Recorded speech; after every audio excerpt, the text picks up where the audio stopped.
Hello, I'm Catherine Maguire, and this is the Soul Alchemist Podcast. It's very early in the morning here in the southern Italian mountains, and the dawn chorus is in full swing outside my window.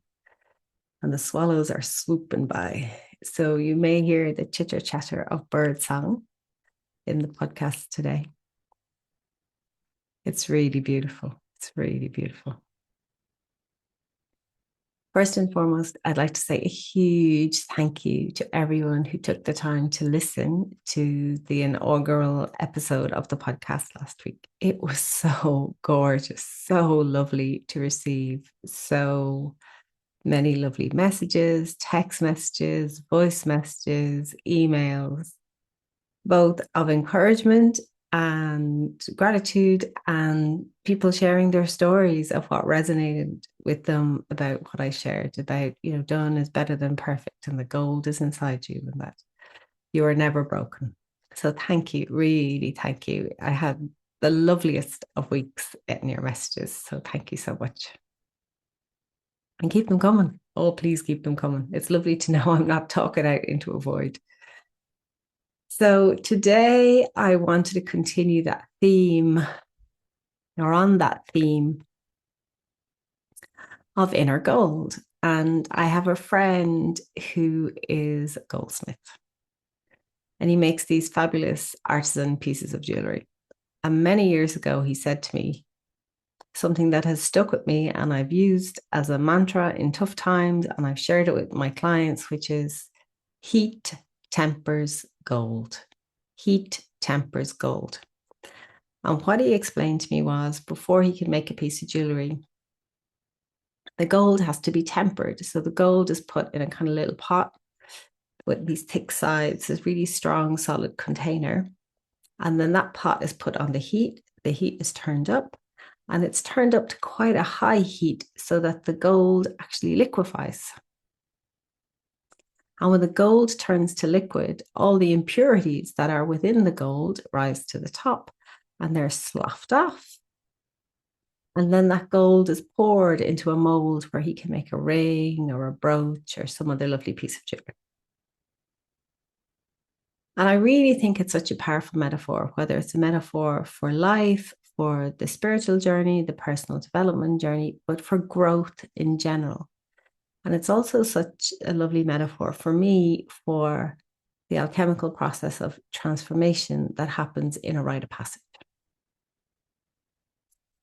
So I want you to imagine for a moment that back in the day, whether it was when we lived in small communities or we still lived in tribes, that we were held as we went through transition. So maybe it was the council of elders within the tribe. Maybe it was the medicine man and medicine woman. But imagine maybe as a young man or a young girl who was moving from, boyhood or girlhood into adulthood. There would have been a rite of passage, and you would have been taken from the known, taken from your home, taken from what was familiar, and brought somewhere else. So maybe you were brought into the ceremonial hut, or maybe you were brought out into the forest or out into nature, but somewhere where your surroundings weren't your usual day-to-day surroundings. So something was different, and your psyche could, understand that you were, something different was about to occur. And then there would have been it's a ceremony to mark that you're about to cross a threshold into something new. That something was going to change. And what was going to change was you, your psyche, your being, your awareness of the world. And then there would have been a challenge, something that would really physically, mentally, emotionally, spiritually cause you to maybe face your fears, most likely, but reach down deep inside you to connect with your inner resources and bring them forward. And find your resilience. And know that gold, that metal that was inside you. And then the next stage of the initiation of the rite of passage would be to meet death.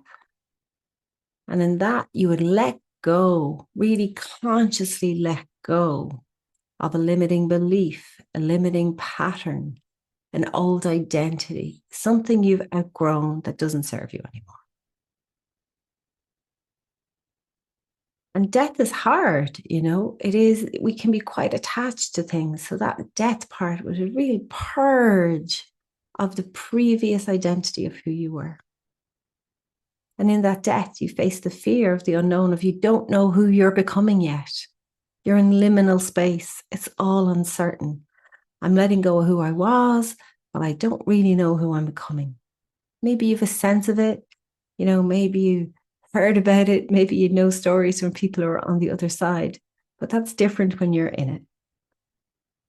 So part of that death phase of the rite of passage is really to sit in both this, it's a kind of contradiction. It's in the sea of possibility of what can become, but also the complete of unknowing of who you're becoming.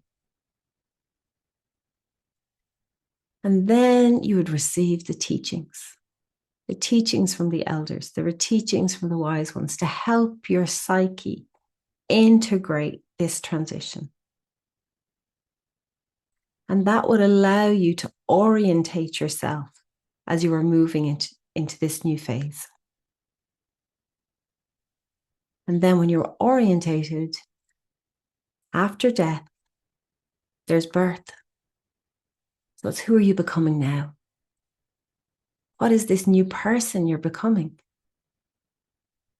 Honoring that you're not the same as you were before. You've laid down part of who you were. Well, what are you picking up?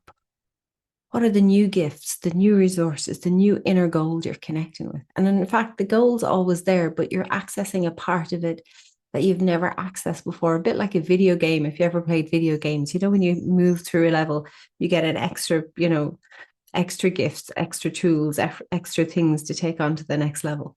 And it's like that, in that birth stage, we're picking up parts of ourselves, new parts of ourselves that maybe we've forgotten, but maybe we hadn't accessed before.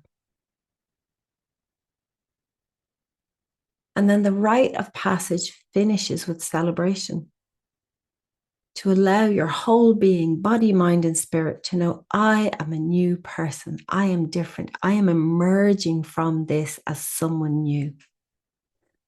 I am taking the parts of myself that I've carried through. I'm honoring that I've left parts of myself go and that I've connected to new parts of myself. I am a new person. I'm an individuated, integrated, adult in this case, if it's a rite of passage into manhood or womanhood.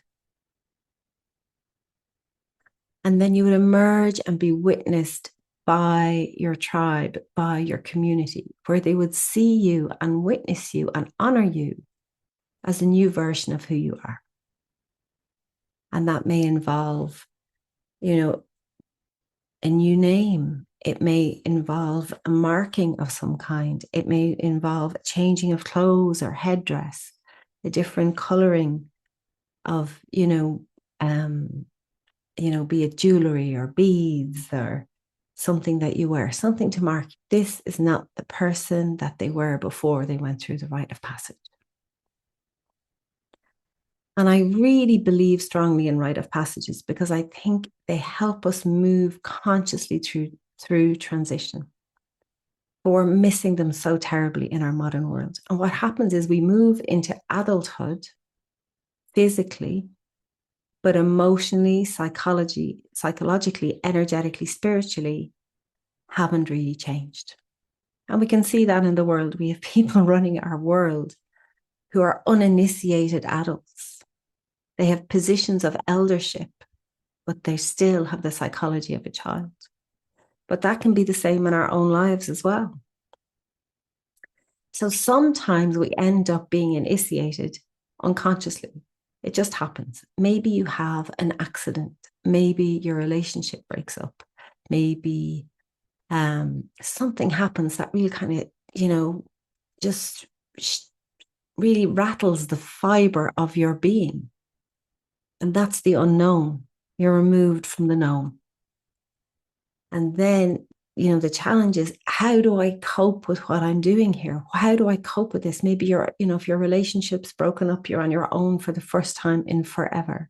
If you've had an accident or a health issue, you have to go, how do I manage? How do I cope with my body not being how it was before?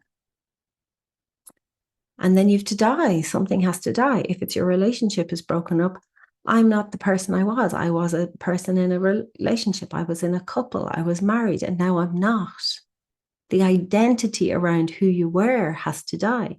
If you have a sickness or an injury, it's like, oh, that able body part of me, I have to let them go and process who I am now. And maybe you will recover, maybe you will heal, but even in the healing, you will not be the same as you were before.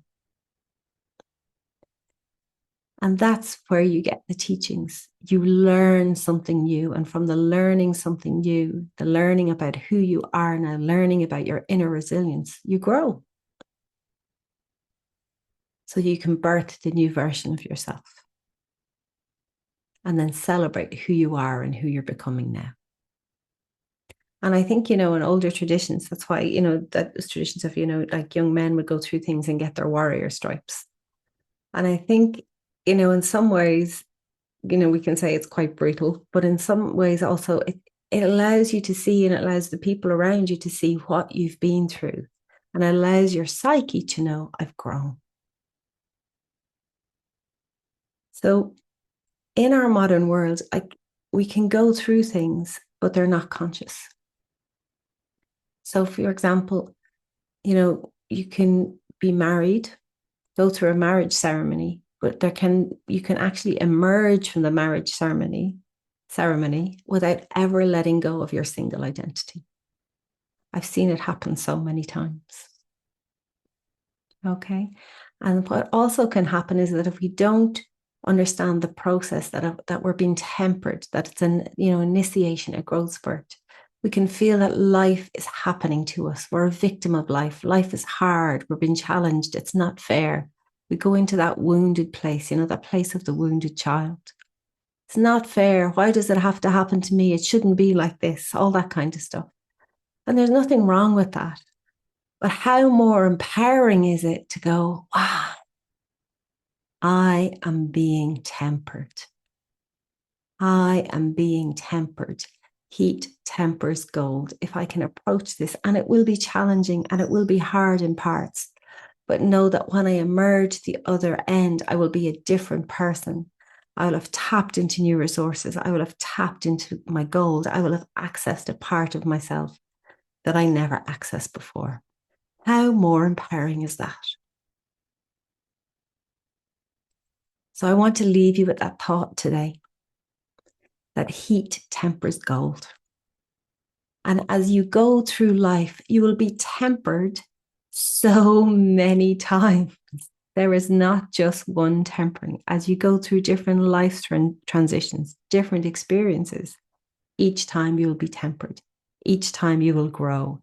Each time you will access more of your gold. And the more of your gold you access, the more you glow. Those people, they have presence. There's an aura, an energy about them. They tend to be quieter, more centered. They're just confident in themselves because they've met those inner parts of themselves over the years and they know who they are. So as you go through your week today, I invite you to think about, am I in a process of a rite of passage? And if so, what stage am I at? And see how that changes your relationship with what you're going through. And remember, in our modern world, we often have to go through these rites of passages on our own because we don't have the container. Like my friend put his gold into his container to heat it. We don't have the container. We don't have tribal elders. We're not held in community. We're not held within our tribes the way we once were. But you can be held. Part of the work I do with my clients is to guide them through these transitions, these alchemical points of growth. So you don't always have to do it on your own. But if you are doing it on your own, and even if you're doing it with someone else, do it consciously. Know where you're at And I promise you from the bottom of my heart, that journey will be so much more empowering. And when you get out the other side, you will know I've touched my gold. So heat tempers gold. Heat tempers gold. That is our mantra for the week. I'd love to hear where you're at. Have a gorgeous week. The birds have all just settled and I finished. And I look forward to hearing about where you are in the journey. Much love from my heart to yours. Aho.